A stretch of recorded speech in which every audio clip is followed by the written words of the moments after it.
बघा आपल्या मराठी रेसिपीमध्ये आपलं स्वागत आहे। तर बघा आज मी कारल्याची भाजी बनवणार आहे। असे गावठी कारले घ्यायचे। बघा हे किती छान हिरवे हिरवे कारले आहे। आता मी याच्या बारीक चकल्या करून घेते। तर बघा मी इथं बारीक चकल्या करून घेतलेला आहे। 2 पाण्याने स्वच्छ धुवून घेतले आणि 1-1.5 ग्लास पाणी त्याच्यात ठेवलेला आहे छोटा। आणि आता आपण ही कढई गॅसवर ठेवू आणि गॅस मीडियम ठेवायचा। त्यानंतर मी हे थोडंसं जाड मीठ आहे माझ्याकडे, तुम्ही बारीक पण चमचाभर टाकू शकता। आपल्याला हे मीठ टाकायचं आहे म्हणजे आपले कारले उकडतील। तोपर्यंत मीडियम गॅस 15 मिनिटं ठेवू। आपले कारले उकडलेले आहे। कारले उकडून मी ते पाणी काढून टाकलं आणि दुसरे पाणी काढून निथरून याच्यात ठेवले बघा। तर आता त्यासाठी लागणारं साहित्य बघा, मी इथे लाल तिखट मिरची घेतली, घरचा काळा मसाला घेतला, हळद घेतली, त्यानंतर बघा हा हेवरेस्ट मसाला, मटन मसाला हा घेतला आहे, धना पावडर घेतली आहे, शेंगदाण्याचा भाजून कूट करून घेतलेला आहे, कोथिंबीर घेतली आहे, कढीपत्ता बारीक चिरून घेतलेला आहे, लसूण आणि अद्रकची पेस्ट तयार करून घेतली आहे। आणि हे बेसन पीठ आहे, हे मी पहिलं भाजून ठेवलेलं आहे, ते पीठ घेतलं आणि खोबरं घेतलेलं आहे, वल्ल खोबरं, वल्ल नारळाचं खोबरं आहे, हे तुम्ही सुकही घेऊ शकतात। आता आपण एक बाउल ठेवू आणि त्या गॅस पेटून गरम करायला ठेवू। त्यानंतर बघा आता मी इथे तेल टाकते। आपलं तेल गरम झालेलं आहे। आपण आता मोहरी टाकून घेऊ, जिरे टाकून घेऊ। बघा आपलं हे थोडं मोहरी तडतडून द्यायची।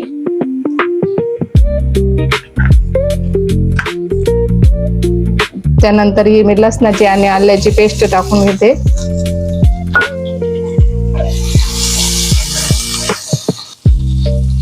त्यानंतर कढीपत्त्याचे पातळ कापून घेतलेले आहे ते टाकते।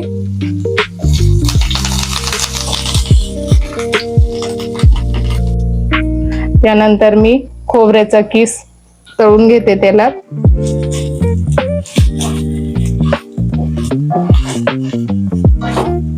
व्यवस्थित गरम करून घ्यायचा तो आपला पण, जे आपला कारला एकदम व्यवस्थित होईल।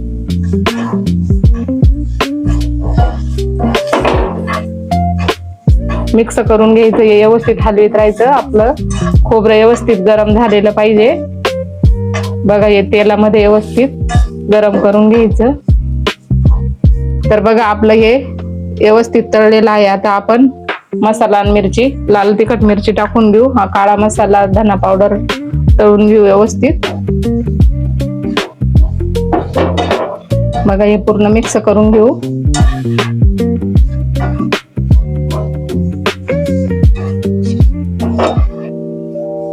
त्यानंतर आपण हे बेसन पीठ गरम केलेलं आहे ते घेऊ, भाजून घेतलेलं आहे मी थोडस, ते व्यवस्थित मिक्स करून घेऊ आपण। तर बघा हे आपलं मिश्रण व्यवस्थित मिक्स करून गरम झालेलं आहे। आता त्यावर आपण हा शेंगदाण्याचा कूट टाकून घेऊ, हे व्यवस्थित मिक्स करून घेऊ। बघा असं मस्त कलर परतेपर्यंत मिक्स करून घेऊ, म्हणजे गरम करून घेऊ, म्हणजे व्यवस्थित आपल्या भाजीला कलर येईल। आपली भाजी अजिबात कडू लागणार नाही, आपण खोबरं आणि शेंगदाण्याचा कूट, बेसन पीठ टाकलेलं आहे त्यामुळे। बघा आपलं किती मस्त झालेलं आहे। त्यानंतर आता आपण ही थोडीशी कोथिंबीर टाकून घेऊ बारीक चिरलेली।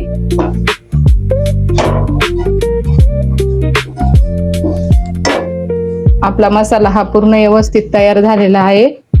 बघा आता मी हे कारले टाकून घेते उकडलेले। आता हे कारले व्यवस्थित मिक्स करून घ्या, म्हणजे एकदम मस्त लागेल खायला। आपण कारले उकडलेले आहे त्यामुळे आपली अर्धी भाजी तर शिजलेलीच आहे। आता फक्त आपण हे फ्राय करून घेत आहे एकदम व्यवस्थित। आता मिक्स करून थोडा वेळ असेच आपण गॅसवर ठेवू, कमी गॅसवर, आणि ही चिरलेली बारीक कोथिंबीर वरून टाकून घेऊ। तर बघा मी इथं बारीक चिरलेला गूळ आहे, मी हा गूळ टाकून घेत आहे। या गुळाने पण आपलं कारलं खूप स्वादिष्ट लागतं। तुम्ही एकदा असं कारलं नक्की करून बघा। बघा किती छान आहे। बघा आता मी हे खोबरं दळून घेतलेलं आहे, त्याचं थोडंसं पाणी आहे, मी ते पाणी टाकून घेणार आहे, म्हणजे आपलं कारलं एकदम व्यवस्थित होईल। आता 5 मिनिटं असेच मीडियम गॅसवर शिजू द्या। तर बघा आपलं 5 मिनिटं झालेले आहे। आपलं कारलं व्यवस्थित झालेलं आहे. बघा किती छान भाजी झाली आहे. झाकण ठेवायचं नाही कधीच कारल्यावर. झाकण ठेवलं की कडू होतं. असंच उकडून पण असंच घ्यायचं आणि शिजवायचं पण असंच. बघा किती छान कारलं झालेलं आहे. आता आपण त्याच्यावर ही बारीक चिरलेली कोथिंबीर टाकून घेऊ. एकदम अप्रतिम झालेलं आहे कारलं. एकदा तुम्ही असं नक्की करून बघा. व्हिडिओ आवडला असेल तर लाईक करा आणि चॅनलला फॉलो करा. Bye bye.